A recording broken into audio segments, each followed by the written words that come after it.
Hello, everyone. I'll give everybody just a minute to filter in and get logged on here.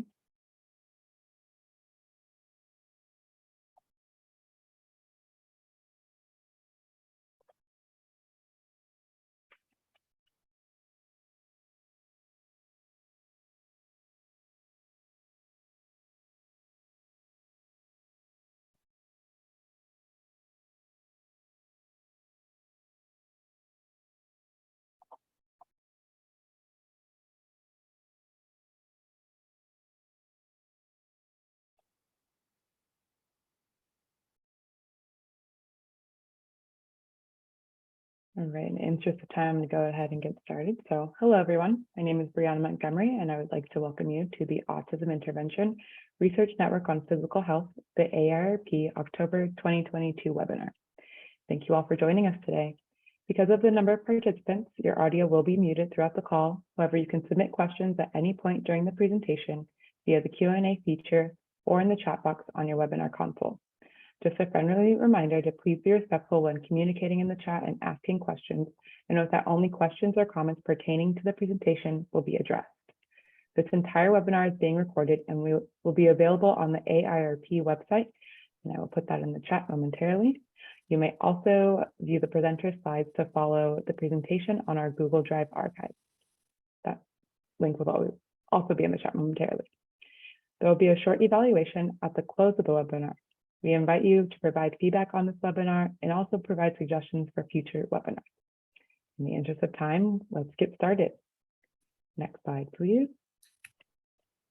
We first want to acknowledge the Health Resources and Services Administration as the funding source for the AIRP. Next slide, please. It is my honor to introduce our presenter for today, Laura Crane. Dr. Crane is an associate professor at University College London in the UK, where she is currently the interim director of the Centre for Research in Autism and Education, CRAE. Laura's research focuses on understanding the educational experiences of autistic children and young and identifying evidence-based ways to support pupils, their parents, and their educators within mainstream and all-inclusive schools. Laura is passionate about engaging autistic people and their allies in research, supporting them to identify priorities for research and co-designing research studies that have a positive and practical impact. Laura has won several prizes for this work, including the UK charity Autistic as Community Engagement Award in 2018, the UCL Provost Prize for Public Engagement in 2018, and the Rising Star Engagement Award from the UK's British Academy in 2017. Please join me in welcoming Dr. Laura Crane. Thank you very, very much for the lovely introduction and also for the invitation to deliver the webinar today. It's a real pleasure to get to speak to you and to share my work as well. My talk today is going to feature a project to do with evaluating the use of flexible seating for neurotypical and neurodivergent children in an inclusive school in the UK. But before I get onto that, I wanted to start by talking a little bit about CRAE, the Centre for Research in Autism and Education, where I work. And I wanted to start here because I think it gives a really useful background to the flexible seating project that I'll be talking about today, which is a project that's essentially a partnership between our research centre and a school. And because I think it gives a really helpful background to the ethos of that work more generally. So at CRAE, our mission, like most autism research centres, is to conduct really high quality scientific research. But importantly, we strive for all of that work to have a really positive impact on the lives of autistic children, autistic young people, and autistic adults. And we feel that the best way to achieve that is to really meaningfully engage with the autistic community, so autistic people themselves, but also the broader autism community, such as parents and carers and teachers and other professionals that work with autistic people, and to engage with them at all stages of the research process, whether that's in deciding what the research should focus on, how it should be carried out, how we should interpret the findings, to how it should be shared. And that ethos and those values stem from a really important piece of work that was carried out by two of the former directors of our research centre, Professor Liz Pellicano and Professor Tony Charman. And this work was called A Future Made Together, Shaping Autism Research in the UK. And what the Future Made Together report was based on was the observation that over the years, there's been this really quite dramatic rise in the amount of autism research taking place. So on this slide, this figure here shows the amount of autism research papers that have been published year on year. And what you can see is that if we look at the kind of 1970s, 1980s and 1990s into the early 2000s, there was just kind of 100 or two autism research papers being published each year. So if you were doing autism research back then, you could pretty much read, you know, everything that was being published about autism every year if you wanted to. But what you can see is that from kind of 2000s onwards, there was this really, really quite dramatic rise. And I think that links to a number of factors. We had the big MMR and autism vaccine controversy. And, you know, although that's now been debunked, there was a lot of interest focused on autism. There's been much greater awareness of autism over the years, leading to more people receiving an autism diagnosis. So lots and lots of reasons for that. But what it's led to is that if you look at kind of the last year or so, we see kind of over 6,000 autism research articles being published in 1 year alone. So there really, really is more knowledge about autism than ever before. And when you kind of show this to people, what they say is, well, you know, surely that's a good thing. You know, the more that we're learning about autism, the more research that we have, the better this is for autistic people, for their families, and for the professionals who work with them. However, what the authors of the Future Made Together report found was that when you actually take this information to the community, so to autistic people, to family members and to professionals, and you say to them, you know, what impact does all of this research have on your day-to-day lives or your day-to-day practice? People typically say, well, if I'm being honest, not very much. The issue we seem to have is that there's a big, big, big translational gap between the research taking place and the effect that that has on practice or on people's everyday lives. Now, one of the things that the researchers that led the Future Made Together study, but also many other researchers and advocates have been calling for to address that problem is for there to be more participatory or more collaborative autism research. And essentially what this means is a kind of shift in the way that we do research. So traditionally in autism research, it's the researcher themselves who kind of has all of the power. So it's the researcher who decides what their research focuses on and how they carry out their research and how they make sense of it and how it gets shared with the community. And what you tend to find, particularly in relation to kind of autism education, which is the field that I work in, you have schools and families and autistic people take part in research studies as participants, but they don't really get to have much of a say in the research itself. There has, I think, over the years been a bit more of a move towards community members having input into research. So occasionally people discussing the results of research with researchers or giving some feedback on elements of the design or the conduct of a research study. But even in those situations, I think the power still fundamentally lies with the researcher. You know, they're the one making all the decisions. But what I'm going to be talking about today, and the flexible seating project is one example of this, is projects where communities and researchers actually work together at all stages of the research process to design and carry out research together. And I think particularly in relation to autism education, I think that this is the way that we have our best chance of making sure that research really becomes kind of maximally beneficial to schools and to families and to autistic people themselves. And I've just put on this slide a kind of screenshot of a piece of work that really kind of shaped my thinking on this topic. And it was a paper in the journal Autism led by Professor Sarah Parsons at the University of Southampton in the UK. And it was written with a group of other colleagues as well. And this paper, I think, really highlights some of the tensions between what researchers think is helpful school-based autism research and what educators think is helpful school-based autism research. So what this article highlights, and I'd really recommend reading it if you can, it's not a very long article. It really highlights, first of all, that the evidence base for what works in terms of autism education is both contentious and equivocal. So there's often a lack of clear guidance about how best to support autistic people in schools. And I think schools can get quite frustrated by how lots of advice that they get can be quite contradictory.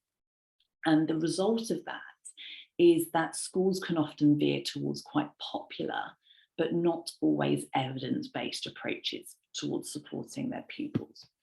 And what researchers say is that the way to address this is to have more methodologically rigorous research, work with a really high degree of experimental control that will then get translated for education professionals in a really user-friendly way. And there have been attempts to do that, but often these attempts aren't too successful. And there's one example that comes to mind in particular, and it was a trial of one particular intervention for autistic children, PECS, or the Picture Exchange Communication System. And PECS is a form of augmentative and alternative communication. And it essentially involves, and this is a very, very simplified description, but for example, using kind of picture cards that can be exchanged by the children for something more tangible. So it might be supporting the child to learn that, if they get the picture of the drink, if they're struggling to kind of verbalize that and they pass it over, that they could get a kind of drink in return, and it gradually kind of builds up. And what the researchers wanted to do was to evaluate the use of PECS in schools. So what they did was they had a team of consultants specialised in PECS who came into the school and implemented the intervention. And what the researchers saw was some really quite positive effects, in the sense that the children were using PECS as it was intended, and they were seeing the kind of gains that they were expecting, and everything was going really, really well. And then what happened was that they took the PECS consultants out of the school and they asked the teachers to implement the intervention. And what they found was that as soon as that happened, the positive effects kind of ceased. So they were no longer seeing the children using PECS very well, and they were no longer seeing the gains that they were expecting. And what the researchers argued was, well, it's the teacher's fault, in essence. They're not implementing this intervention as they're supposed to, and that's why it's not kind of working. What they didn't really consider as much was maybe it was the intervention itself that was the issue. Maybe it was just an intervention that wasn't designed to fit into the busy and messy and complex reality of the school. It was an intervention that actually the teachers was so overwhelmed with the complexity of it and the demands on them that they just weren't able to implement it. And indeed, when you go to people working in schools and you ask them what they want from research, and particularly intervention research, what they call for is approaches that are really easy to implement and also really easy to adjust to their specific school context. And in the context of PECs, they had to implement it exactly as they were told. There was no flexibility there. But also, really importantly, what school staff want is to be able to take something and fit it to the needs of their particular group of young people that they're working with. So there's this real kind of tension here, because research often doesn't allow for flexibility and adaptation when approaches get implemented and evaluated. But that's exactly what schools are telling us that they want and they need. And what Parsons and her colleagues argue in their really, really excellent paper is actually we've got to start meeting in the middle. So we need to design really high quality research studies, but they have to fit into the school context. And what they argue, and I completely agree with this, is that the best way we're going to achieve that is through research partnerships with schools. And what I've kind of put on this slide here is just a link to one of the ways that we hopefully achieve this at our research centre. And it's via something called the Pan-London Autism Schools Network Research Group, or PLASN-R. And PLASN-R is a collective of autism special schools, so schools exclusively for autistic young people. And a lot of these young people have traditionally been excluded from autism research studies because the needs and profiles of the pupils kind of don't always fit into traditional autism research studies. And what the PLASN network do is it brings together members of school staff together with groups of autism researchers. And what the schools do is they kind of tell us what their priorities are at any one time. So the kind of areas that they want to focus or develop their practice in, the kind of things that are really important to them. And the researchers come along and talk about the latest kind of research and theory in the literature. And the idea is that we have this kind of form of knowledge exchange where we're both sharing our own expertise, and we can use that to try to co-design research studies together. So co-design studies that really, really make a difference to the schools and particularly to the pupils within them.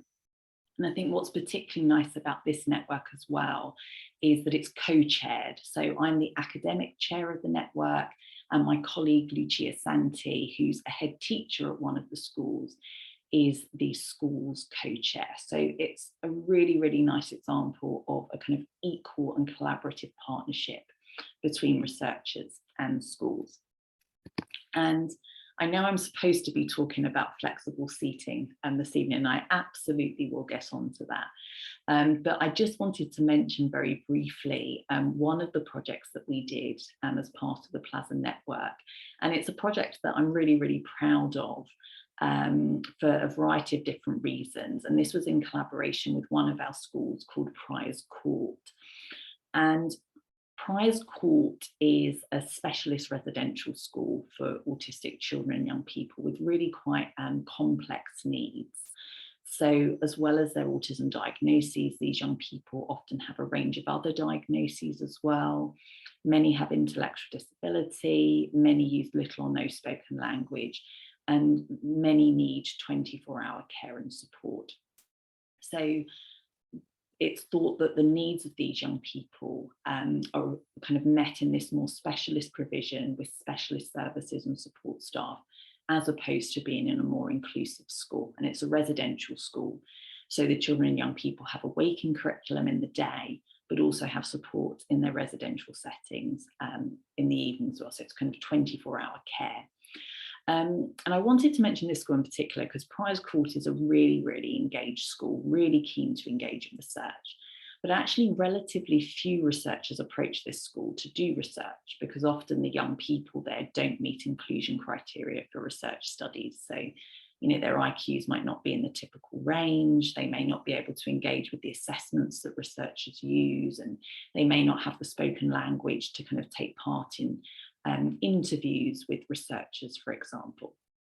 So the kind of question here arises of how a school like Prior's Court can kind of identify approaches grounded in really high quality evidence when researchers might be slightly reluctant to work with this group of pupils. And this is just another example, I think, of where collaboration can be really, really effective. So collaboration between researchers who bring expertise of, designing research studies, but also schools. And I think particularly in this case, with staff bringing really expert knowledge of this particular group of young people. And this particular project, it was the school themselves that came up with the idea for the project, which was on pupil voice.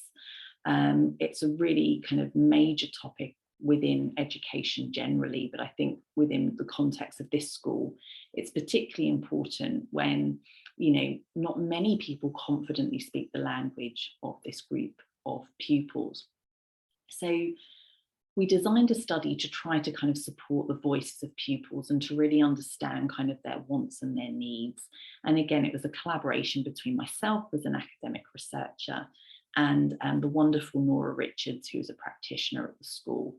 And what Nora did was to lead this really brilliant program of research, which involved taking kind of everything we knew from the literature on pupil voice and then presenting it to staff at the school so that they could start to identify what might work best for their pupils and what might fit best within their setting.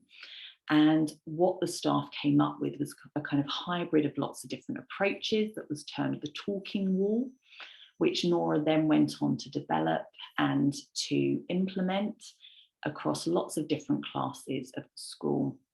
She worked with the teachers to develop training materials for them. She helped develop kind of social stories for the young people to help them understand what the walls were. And then she did a really careful evaluation, doing some interviews with staff, but also some observations with the young people to see how the walls were working in facilitating the voices of the young people at the school.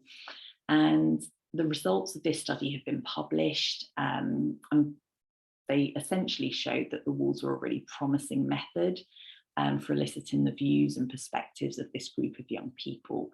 But what was really nice about this study, we published it in an academic journal, so academic researchers can read it, but the school put together, and this is what the snapshot on this slide is, they put together a really lovely accessible summary of the research.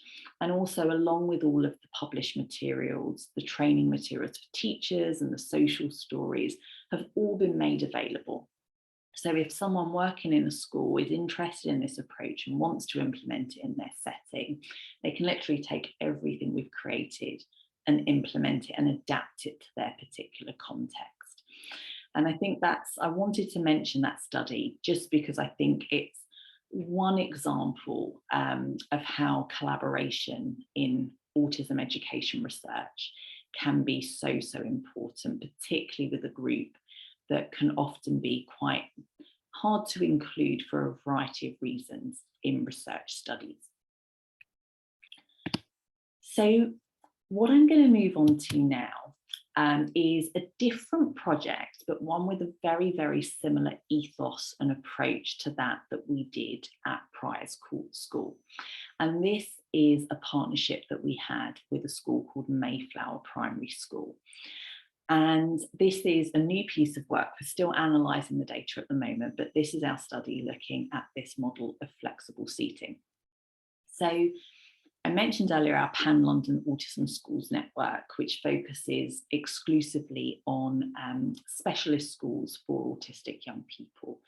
And Mayflower actually falls slightly outside of this network, and it's been our first attempt at a collaboration with an inclusive mainstream school. So this is a school for pupils, both who are kind of neurotypical and don't have any kind of diagnoses, as well as those with a range of different neurodivergencies, including many pupils who are autistic.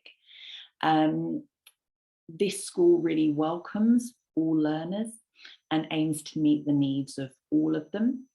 And the approach of the school is really about creating fully inclusive learning environments, rather than focusing purely on kind of giving specialist supports for learners with specific diagnoses such as autism. And their head of inclusion, Heather Al-Jousi, who I worked with on this project, is really, really phenomenal. And it's remarkable how when you go to Mayflower Primary School, you really can't identify who the learners with additional needs are. You know, the teaching aides are employed so effectively across the whole class. You know, they're not just kind of attached to one particular child with additional needs. The school uses a system of mixed ability learning partners. So it's not the case that all the kind of children who are very, very able kind of work together, but different children at different levels kind of support one another's learning. The teaching methods themselves are very, very inclusive and very accessible for a very wide range of learners. And I think importantly, as a result of that, the children are really, really happy and really, really thrive. But the staff at the school aren't complacent, and they always want to keep striving to make their school even more inclusive than it is. And the thing that the school was particularly interested in when we spoke with them was the idea of seating. So in the UK, as in many other places around the world, there's a real emphasis on children, and particularly children who are neurodivergent, doing good sitting. And this is commonly associated with things like children sitting with crossed legs if they're on the carpet, not leaning back or kind of slumping forwards in their chairs, having kind of folded or very still arms, and making sure that they sit in an assigned place within the classroom. So the underlying assumption here is that it's all about children fitting in with the norm and conforming with the norm. And it's not really about accepting the fact that for some children, this can actually be really, really difficult. And it doesn't align with the ethos of Mayflower School either, which is all about inclusion. And this school focused very, very much, as I mentioned, on whether we can make adaptations to meet the needs of all learners. So the ethos of this school, and I should mention it's a primary school, which means it's for children between the ages of 4 to 11 years, is that what's available to some children usually benefits all children. So rather than just offering individual adaptations to a small group of children with additional needs, it's thought that perhaps whole school inclusive approaches might better meet the kind of needs, and in this case, the sensory needs of a much broader range of children. It's important to note that, you know, some adaptations are completely outside the control of the school. For example, it's not always possible to change the kind of structure of the building. Sometimes it's just really expensive, and sometimes it's just impossible from a kind of design perspective. But the idea of flexible seating did seem to be an option for the school. So this was something that was recommended for some children already by occupational therapists that were working in the school. But also Heather, the assistant head of the school, went on a visit funded by the Churchill Trust, who fund kind of study visits for people to go and look at good practice in other parts of the world. And Heather went on a visit to see some really excellent practice in the ASD Nest schools in New York, and got to see the use of flexible seating in action there as well, and started to wonder whether these seats might be able to actually benefit everyone. But it wasn't just, you know, do they work? It's how can we actually create an evidence base for this? Not just for the school themselves, but also in case other schools are thinking of adopting this kind of approach. So Heba had studied for her master's at the university that I work at, and we got to know each other through there. And I went and I visited the school, and she'd come and kind of spoken about her work at our research centre and her visit to New York and so on. And Heba got in touch and said that she had this idea, she wanted to implement these seats and wanted some support carrying out the research, and asked whether I'd be keen to partner up. And I love this school and I love working with Heba in particular. So I immediately said yes. And this is how this project kind of got started. So what is flexible seating exactly? Well, our definition of flexible seating is that it involves using a range of seating options in the classroom, but also typically alongside less rigid rules about moving around in the classroom, and also less reliance on seating plans or assigned seating. And does it work? Well, one of the first things we did was to kind of go out and kind of review the literature on this topic. And I've got to say a huge thank you at this point to Erin Giuliano, who has been working at our research centre for the past year and really did a huge amount of work on this project, including a very detailed review of the literature. And what this review kind of highlighted was that there was some research that's focused on flexible seating as a specific adaptation for neurodivergent children, and particularly autistic children, but not very much on the use of flexible seating as a whole school inclusive approach. In terms of the research that has been done, the findings have tended to be a little bit mixed.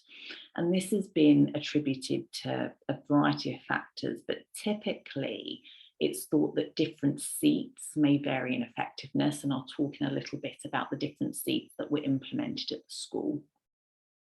But also it's been suggested that also different children may respond differently to different seats as well. So there are a lot of individual differences going on, and it can be quite hard to kind of make sense of how effective they are for that reason. One thing that is important to mention, however, is that while the research doesn't always show positive effects for flexible seating, detrimental effects don't seem to have been reported. And I think that's really important to emphasise, because we know in a lot of autism intervention research that harms often don't get reported. But from what we've seen in the literature so far, we haven't really seen much evidence of flexible seating being detrimental in any way. And importantly, I think what we do know about flexible seating tends to come from kind of doing experimental work and sometimes talking to teachers, but actually there's far less known about what children themselves think about flexible seating. And that is, I think, crucially important. So what did we aim to do? Well, our aim was to conduct a case study of flexible seating in Mayflower Primary School, so in this one specific school. Mayflower had decided to start introducing flexible seating to the children in quite a gradual way, and I'll talk about how shortly. But what we wanted to do was to seek two things. So first, we wanted to seek staff views on if or how flexible seating may have influenced teaching delivery and the provision of educational support in the classroom. And we were also really keen at trying to identify from the teacher's perspective or the staff perspective, the kind of opportunities and challenges of flexible seating.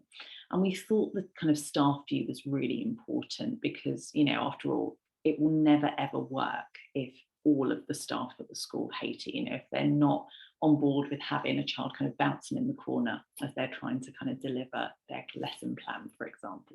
So we really needed to see if the teachers were on board with this. And the second thing that we really wanted to do was to try to seek pupil views, both from neurotypical and neurodivergent pupils, around what they liked and also what they didn't like about flexible seating. So as before, if pupils didn't like it, it wouldn't be something the school were interested in. So eliciting these different kind of stakeholder views was a really important step. And this was something that was really closely decided in collaboration with the school. And what was quite interesting when we started generating ideas for this study was that actually when we brought together kind of the school and the researchers, there were quite different ideas from the kind of different camps about what a study of this nature might look like. So the researcher members of the team, I think, were quite keen on kind of an experimental study with a high level of control, perhaps looking at if we implemented the seating in some of the classes but not others, and getting kind of pre and post measures. Do we see kind of measurable changes in things like, maybe concentration or attention and other kind of similar variables? And I think while the school found that, idea to be really interesting, fundamentally what they felt was that, it would provide interesting information, but it wasn't the really, really key thing that they wanted to know about. And for them, the really important first step was just, are our staff and are our pupils on board with this? Do they think it's acceptable? And what do they see as being, the positives and the negatives of it? So it really was the school very much driving the direction of this research and making sure that what we decided to do really met their needs and was useful for them, which I think, unfortunately, some autism education research doesn't always have that practical relevance for the schools in the here and now. So it was really important for us to try to get that right. So how did we go about it? Well, as I said, it was very, very much in collaboration. So we had a team of kind of researchers at the research centre, and we were working very, very closely with the school, in particular with Heber, who was the assistant head and who leads inclusion at the school. But it wasn't just with staff at the school that we had collaboration. And Heber, who is a real kind of beacon of excellence, set up this phenomenal chair committee. So a group of children at the school whose role it was to help with the implementation of flexible seating. So one of their key roles, for example, was to make decisions about which chairs to order into the school. And these were ordered on a kind of gradual basis in consultation with the chair committee around what they thought would be the most useful chairs. And just to give you a flavour of the different chairs that were in use, there were wobble cushions, there were floor desks and standing desks. There was a sketching desk, a sensory cushion and a floor chair.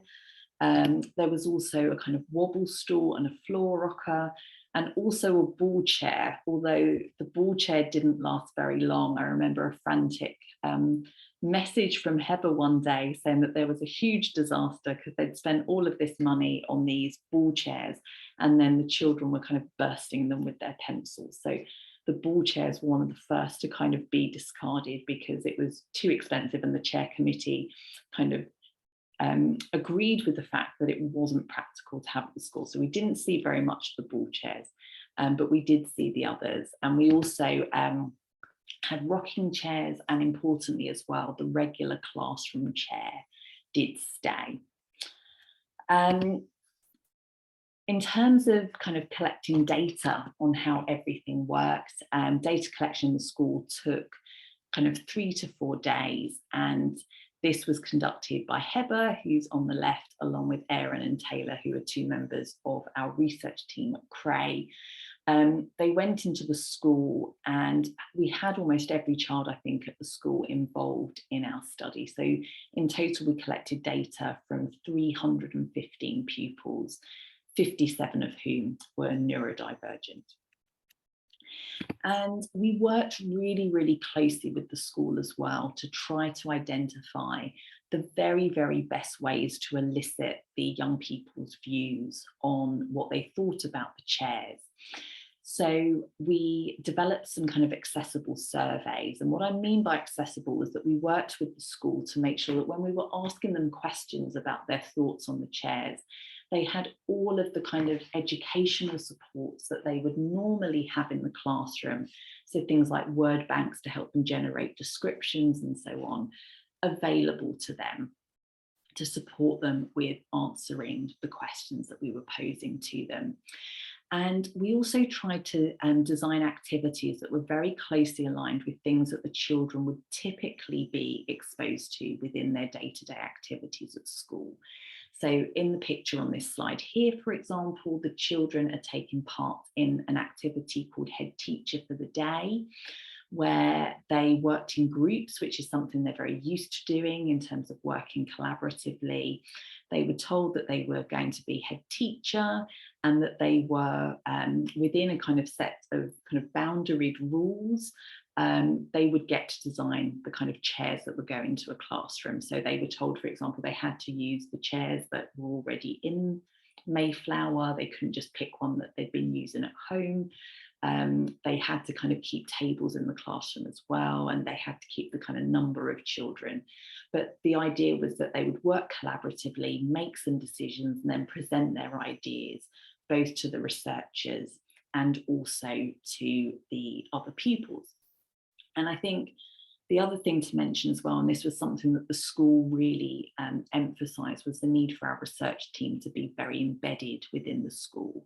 So not there just to collect data. You know, Erin and Taylor, our researchers, were having lunch with the children, they were in the playground with the children, they were in the classroom.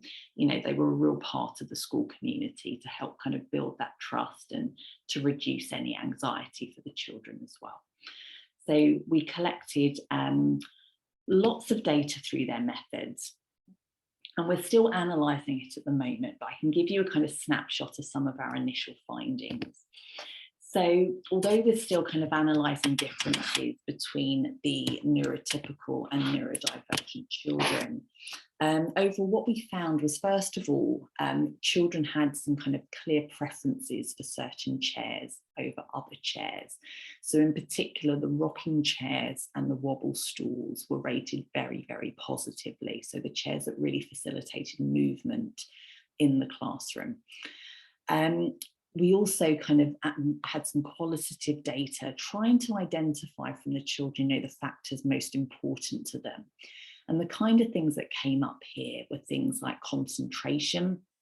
So the extent to which different seating options help them kind of manage potential distractions in the environment. Movement was really, really important, whether by rocking or wobbling. They found that really, really helpful. And also comfort was a really, really big thing for the children. And they felt that it was these things that really would help facilitate a kind of, you know, supportive learning environment for them. As I mentioned, we also collected data from the teachers. And again, it was the collaboration with the school that was really, really critical here. Teachers are really, really busy. And I should say, actually, it wasn't just teachers, it was all staff at the school in a kind of teaching capacity that took part in our study, but they are very, very busy. So it was really important for us that the school offered them some kind of time in one of their training days, set aside for them to be able to answer the survey that we designed for them if they so wished. And we also worked with a kind of small group who kind of piloted our survey, made sure it made sense and things like this.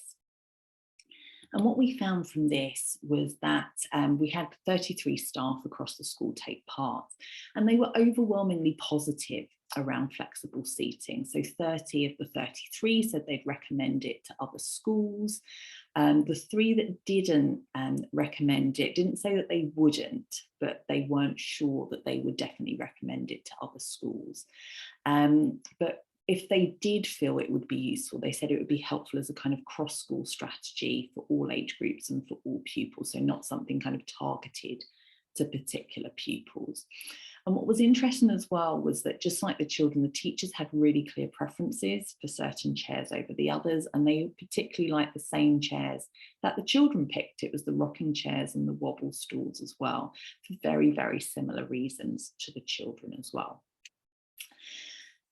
Some other kind of key snapshots, and this isn't comprehensive, we've got a huge amount of data from our participants, but staff reported, for example, that flexible seating wasn't difficult to adjust their teaching to. It didn't make kind of general classroom management any more challenging. And in actual fact, they felt it made teaching and supporting pupils easier.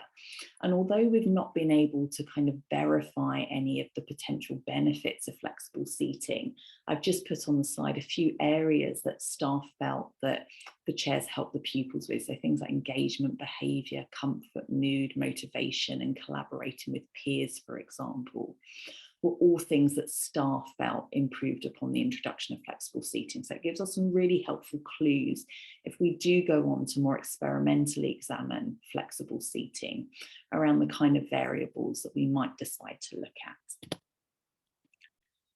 I do think it's really important, however, to reflect very critically on the findings that we've presented today in a range of different ways. So, for example, would it work in all schools? Well, the school that we trialled this in was an exceptionally inclusive school where staff are very, very creative. They're used to kind of trialling different methods to meet the needs of all students. And I do wonder that if it was a more traditional and perhaps less inclusive school who was less open to trying new methods like this. I don't think, for example, you could just put different chairs in the classroom and they would benefit everyone. I think it really does need to be embedded within that broader ethos.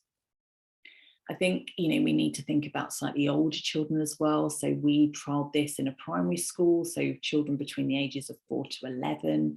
I always wonder about what happens to these children in this brilliantly inclusive environment when they go off to high school. And it's a very, very different experience, much, much less inclusive in some ways. Would these kind of things be helpful? I mean, one thing to mention is that the thing that, or the chairs that most people like were the kind of rocking chairs. And actually, if you remember the picture from earlier, they're not that different from traditional kind of stools.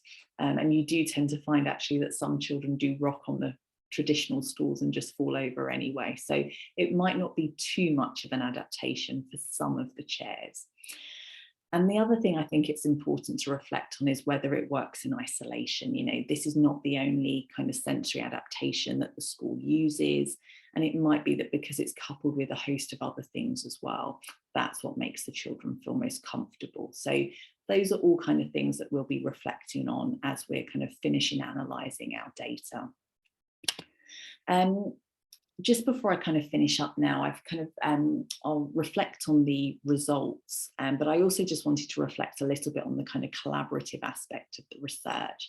And I've put a couple of quotes here from some of the staff members of the school, just talking about how much they enjoyed being part of a project like this. They refer to it as kind of innovative and forward thinking. They liked the fact that there was kind of no expectations for it to work or be successful, but it was really kind of fun for the children to be involved in, and they'd be really keen to join a project like this again, which was really, really nice to see. And I think from our perspective as well, from a researcher perspective, I can kind of wholeheartedly say that the project was so much better from having the input of the school, in helping us think about what the focus of the study would be, how we could design it to be inclusive for the children, how we could design it so the teachers would kind of buy into it as well. I think, this collaborative effort, I think, really did make it the success it was. Just to briefly mention that we're carrying on our partnership with this school as well, looking at other sensory adaptations. So we're about to start a project on the use of ear defenders, for example. And just to finish with some concluding messages, I think, first of all, I'd kind of emphasize again, if we want to achieve kind of autism education research that's really beneficial to schools, I think it's about this working in partnership at every stage of the process. And I think that by adopting this kind of collaborative and participatory approach, like the one we used at Mayflower and like the one we used at Prize Court, hopefully the work will have more direct benefits on the educational experiences of autistic children and young people. And in relation to flexible seating in particular, I think it's important to mention that, it does seem to be, from our initial findings, a promising model for meeting the needs of young people in schools, not just those who are neurodivergent, but those who are neurotypical too. I think it does need to be part of a broad program of inclusive practice. But whatever, a school decides, I think it's really important to get kind of all different stakeholders involved. And by this, I mean the staff as well as the pupils. So making sure that any decisions about things that get implemented are really guided by those that are affected by them. So I'm going to finish up there. I forgot my slide to say thank you to the wonderful people that I worked with on this project. So I'll just verbally say a big, big thank you to them. And I shall end there. Wow, what a wonderful presentation, Dr. Crane. Thank you so much for just everything. We do have time for some questions. So if anybody in the chat or Q&A box wants to type anything, that would be great. We do, sorry, want to go and, do you mind sharing the screen one more time and just going to the last couple of slides? I just want to thank everybody for attending and promote our, oh, the format's off there, but anyway, promote our next webinar presented by Dr. Monique Botha. She's going to be talking about relevance of minority stress and what that looks like for neurodivergent individuals. So yes, there's the registration code there. I can also place a link in the chat. I guess I do have a question while we're waiting for some, is that I know you mentioned, what does this look like for high schoolers, and because you guys work with like grade school, and which is like our elementary school for those of us here, and then also in middle school too, right? Like so that 11, 12 to 13, 14. My siblings go to a middle school that's tried to integrate some of these, and it's kind of interesting to see that like I think my mom mentioned that they've turned part of it into like a living room style. So like there's literally like a couch and like tables, and like the lights are dim, and they have like candles on the table. So like when they're reading or doing like downtime there, and I just wonder if that could be maybe implemented into a high school setting to where like they're a little bit more mature and they can handle that. So absolutely. And there's some one of our collaborators on the project, Katie Unwin, has done some really lovely research looking at kind of sensory rooms that can be implemented. So a kind of quiet space that people can go and kind of de-stress and to chill out and kind of regulate. And it's really interesting, I think, that a lot of schools implement kind of sensory adaptations like this, but actually we don't have a very strong evidence base around how effective they are, what makes a good sensory space, what makes it acceptable to young people and, feasible for teachers and so on. So I think, as these kind of things get implemented, it's projects like this where we're really eliciting people's views on them, seeing what's helpful, maybe what's not helpful, and using that to make recommendations for future practice, which is really, really key. So I think, it's brilliant these things happen, but we've got to start documenting and evaluating them. Yeah, absolutely. And I mean, I'm sure then that'll also help answer the gap, in between the research that gets done from grade school into high school. So yeah. And then this is more of, I guess, a comment, because I don't know if you quite have the answer to it, but I've noticed here in the US that the urgency and need for school aids has increased, and there doesn't seem to be enough demand, or enough individuals to reach the demand, and how do we fill that gap? Absolutely. I think that's a really good question. There has been some work done in the UK about maximising the use of teaching aids, or teaching assistants as they're known in the UK. So I know that in a lot of places, the kind of model that tends to be used is that the teaching aids get kind of assigned to a particular child with special educational needs, and they're there to provide kind of one-to-one support with them for a lot of the time. And that can be really helpful in some ways, but also not as helpful in other ways. You know, sometimes it can lead to kind of stigma by having someone kind of with you all the time and identifying you as being someone who has additional needs or learning needs. And the Maximising the Impact of Teaching Assistants project in the UK has really been looking at, you know, we know there's not enough teaching aids, and we know that it's hard to meet that demand. So how can we actually use them most effectively within a school setting? And I think at Mayflower School, actually, they do a very, very good job of that. So having the teaching aids kind of work with groups of young people, as opposed to always working with one particular child, and having them kind of support with the general kind of ethos of the classroom. So I said, I'm not an expert in that area, but I do know that there's some really brilliant work that's been done kind of around that topic. Absolutely. Thank you. Hopefully we can continue work in that direction. And again, it's a pleasure to have you. Appreciate the topic. The recording will be available for all that want to either watch it again or didn't get an opportunity to. So with that being said, thank you, everyone. We will end this webinar here. Have a great day or night. Thank you.